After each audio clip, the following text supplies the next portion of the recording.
Hello，大家好，今天我来分享一下最简单的老挝菜，叫做罗勒炒猪肉。你们也可以跟着我做，很简单，很简单。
豆角、罗勒、芹菜，好啦，准备好了。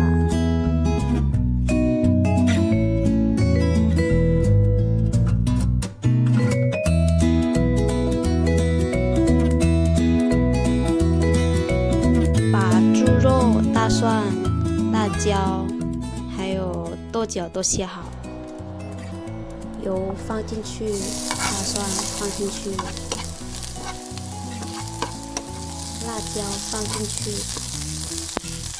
闻到很香的味道，然后就把猪肉放进去，把猪肉搅一下，让它熟一点点，然后就把豆角放进去，然后蚝油、白糖和盐放一点点。等肉熟了，就把罗勒菜放进去，然后我们的罗勒炒猪肉就完成。